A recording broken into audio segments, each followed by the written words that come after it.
I actually ate meat this weekend.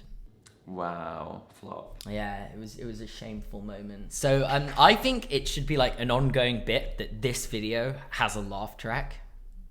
Is there a laugh track that's like, or is there a? Never mind.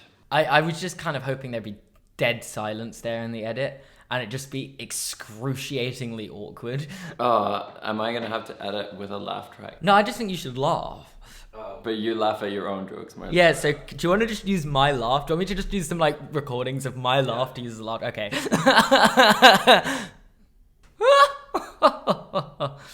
Just giving some variation. You can morph all these together so it sounds like an audience of people laughing, right? And then you have to do a ooh. Ooh, no. It's spooky season, man. I don't really have much to say other than today we're going to be... Welcome to this episode of the Seamus Show. Today we are going to be talking about sitcoms. And I'm finally going to get to put my extensive knowledge of sitcoms to good use. And specifically, the topic of conversation today is laugh tracks.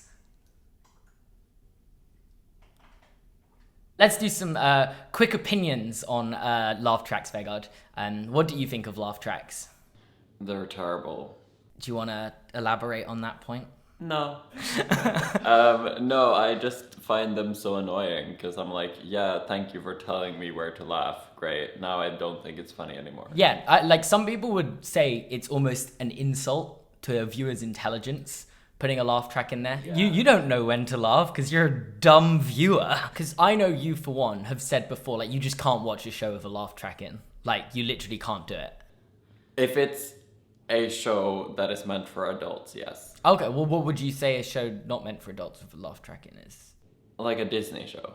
Oh, okay, yeah, okay, but that's kind of like, you're not watching that for quality content. No. You're not watching that for nostalgia purposes more than anything, I'd say. Yeah. And also they're more extreme there, where like it comes all the way back around where it becomes funny. Yeah, it does. Like Hannah Montana when there's a laugh track where like a ooh, and then it goes whoa, whoa, whoa, yeah. Like I'm like, okay, that's... Can we actually just use real Hannah Montana clips and use your voice on them? My singing was actually pretty good. Yeah, I know it was. I was like, wow, that felt like the real thing. You know how you say laugh tracks take you out of the show? I feel like I was taken out of the video and put into Hannah Montana for a second there. That's how good that was. So would you say these videos have a laugh track? Well, to an extent, to the fact that I'm not on camera and I do laugh at times. But you're on camera and you laugh at your own jokes. I don't... Personally, I don't really notice it that much. They're talking about canned laughter here. But it's one of those things where if I'm really finding it funny, I do not care if there's a laugh track there because I'm going to be laughing anyway. I will hardly notice it. But if something is like painfully unfunny, I'm going to notice the laugh track and it does start to become painful. So yes, let's go through the brief history of laugh tracks. In the 1950s, TV comedies were a relatively new thing, you could say. I mean, TVs were kind of just becoming more mainstream. People were... What are you laughing at? It's because people only really started to be able to afford and have TVs in their homes in that time. Yes. So like, yeah, naturally, that would be new. I'm literally just giving some context, okay? I wasn't like shaming people, like you didn't have a TV in the 1940s, what were you doing? The 1950s sound like a good time, you know, because it was like that like post-war era. You just had like the most like gay, like, I had no rights sort of look. You just had the gay, I had no rights look. No, actually, I should probably just take this statement back. There was so much like wrong with the world as well. And at the time, it was typical for TV shows, especially TV comedies, to be recorded in front of live studio audiences. Henceforth, when they put them on TV, they had laughter because the people watching it were laughing. You get that? And the actual canned laughter that you despise so much was just invented by some sound engineer guy who I can't remember the name of, but I did see his name a few times in the research. He said, the live studio audience laughed at the wrong times and began pre-recording his show to put the laughter in the places you were meant to laugh. He either said they either laughed for too long at points, too short at points, and he just wanted to manipulate it. So they laughed at the exact times that he thought personally was funny, as if humor is this completely objective thing that everyone finds the same things funny. I love that the solution was not to write better. It was to tell people they're wrong and then cue laugh when he was like, this is funny. So it's the sound engineer guy from the 1950s to blame.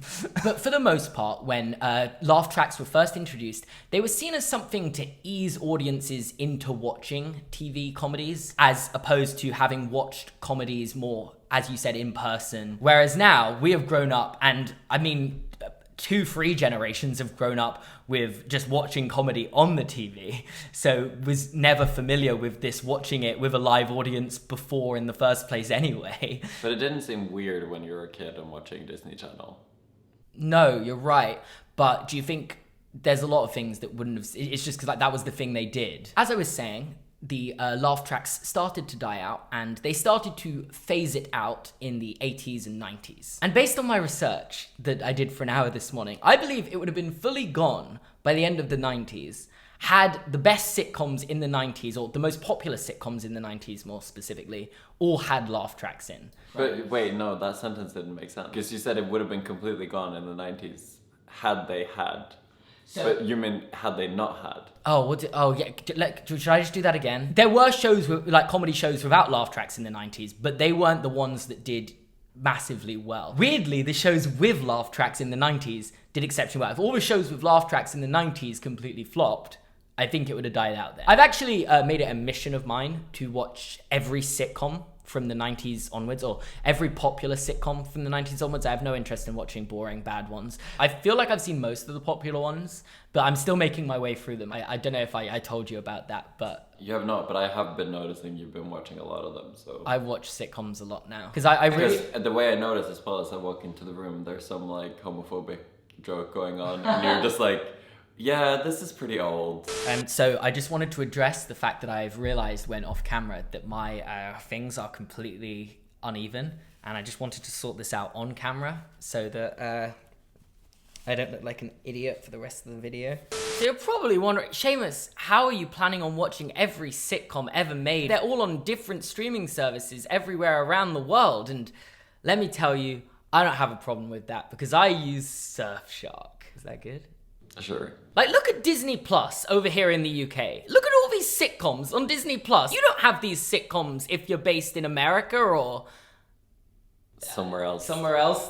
I just know America doesn't have Star. That's, to be honest, that's all I'm going for here. I'm just trying to target the American audience and say, you don't have Star on your Disney Plus? You're paying for Hulu when you could just have all your sitcoms here over on Disney Plus by changing your location. Easy as that. Click a button, boom, you're on Disney Plus UK. And actually, I genuinely use this all the time. I watch movies on Netflix. They're only available on something like Virgin Atlantic Premium in my country, and then I find out, oh, Brazil has this on Netflix. Great, easy to use. But you know what sets Surfshark aside? You can use it on unlimited devices, and you can also share it with your friends. Exactly. And there's also an antivirus subscription on top of all this. So if this sounds of any interest to you, make sure to use my code Gorman, Gorman, for a massive 83% off, plus a 3 months for free, and a 30-day money-back guarantee. Make sure to check it out. Link in the description down below.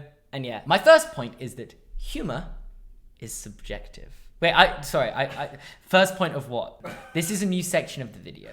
We're talking now about why laugh tracks died. We're also going to try and pin what the show that really killed it was. Humor is a very subjective thing. Can we agree on that? Yeah, sure. I also believe humor is time dependent. You know, like, have you ever watched a really old like comedy thing and it just isn't funny anymore? Well, sure, yeah.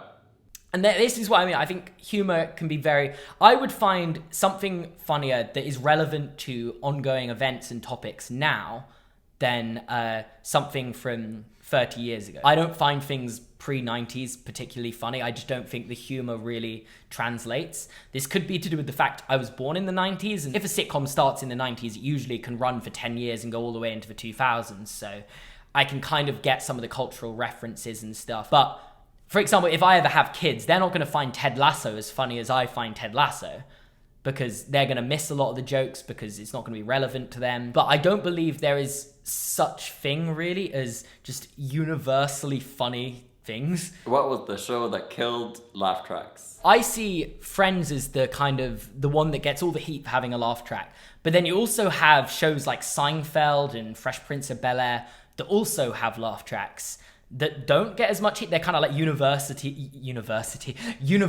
loved.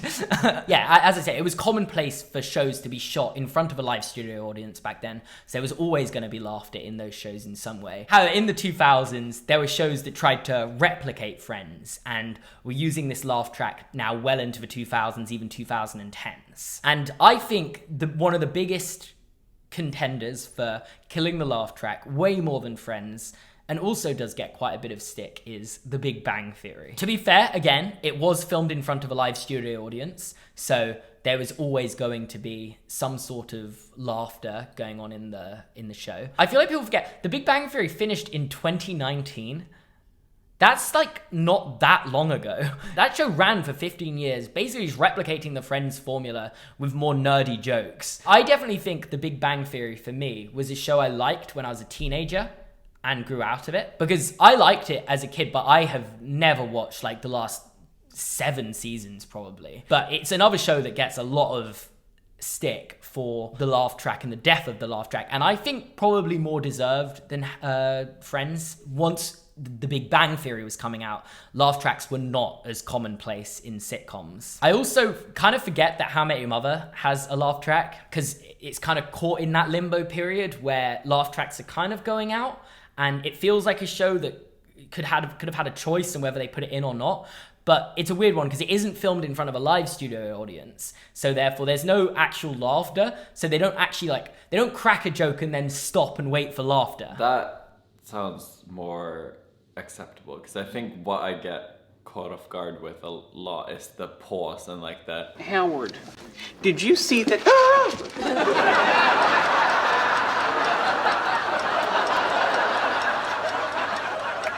Come over here, Sheldon. When you're actually just really finding it funny, which I do in the best parts of How I Met Your Mother, I just stopped noticing it. However, with that said, How I Met Your Father came out earlier this year. It's basically exactly the same as How I Met Your Mother in terms of style and everything, and also has the same sort of laugh track underneath it. And I don't find How I Met Your Father to be as funny as How I Met Your Mother, at least from the first season. And there were points during this show where I really noticed the laugh track. And I was like, oh my God, this is painful. You need to stop. Henceforth, for someone who doesn't find How I Met Your Mother funny, I imagine it's painful to watch. So obviously I brought up The Big Bang Theory, which started in 2007. I think the fact that it was coming out simultaneously as the show The US Office, I think that is the thing that killed the laugh track. They were kind of up against each other. The Office is kind of like the no laugh track situational comedy, and The Big Bang Theory is very much laugh track every 5 seconds, even when it's not funny. And I think The Office wins.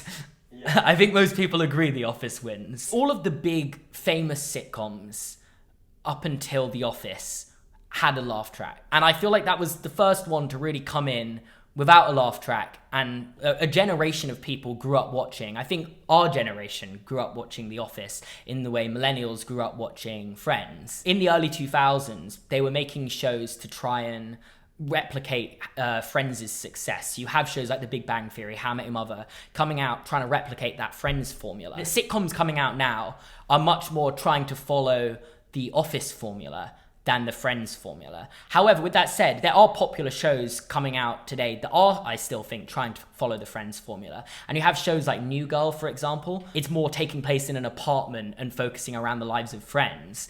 And that doesn't have a laugh track. And it shows that shows like that can be done without a laugh track. I think a show like New Girl, which is so similar to Friends in its style and not having a laugh track, is really significant in this war of whether laugh tracks are going to remain. And I think that's a huge play as, okay, no, they're starting to phase out. I believe laugh tracks are almost used as a bit in shows now. Yeah, it's self-aware. I guess it's supposed to appeal to people who grew up with them. Yeah, I would say Community is a fantastic example of a sitcom. It's hyper self-aware, and there's moments where they go into Abed's brain in Community, and when they go in his brain, it has a laugh track, which is funny, and like a reference to like how he would have grown up with laugh tracks on sitcoms and stuff. And even like a show like WandaVision, which was part of the MCU, when they're in like the 50s and 60s, it has a laugh track. You also still do have shows with laugh tracks coming out. As Amy said, How I Met Your Father has a laugh track, which came out this year. Young Sheldon has a laugh track. But they're both spin-off shows, 2 shows with laugh tracks. I'm not actually sure how many shows that aren't on Disney Channel still have laugh tracks that are coming out in 2022. I'm actually curious because I haven't watched newer shows on Disney Channel, but I do think they do have laugh tracks because I feel like I've seen clips online. I feel like that must be a thing of just like kids are dumber. I mean, I don't know. maybe the Disney Channel is the final like boss that we need to take down to fully get rid of laugh tracks for good. Like once Disney Channel move away from laugh tracks, we won. If it ever happens, which I'm inclined to believe it will, at that point it will just be gone for good, because the idea of it even popping up in a show would be weird at that point. Like if you didn't grow up with shows with laugh tracks in, like until people like said, oh yeah, that's got a laugh track and I don't like it, I don't think it ever even crossed my mind that that could be a negative thing to criticize something for. I still remember the day someone pointed out that The Big Bang Theory had too many laugh tracks in it, and it just ruined the show for me. Anyway, thank you so much for watching this video. If you enjoyed it, make sure to leave a like. You can subscribe to Vegard's channel if you want. I don't know why you'd want to do that though.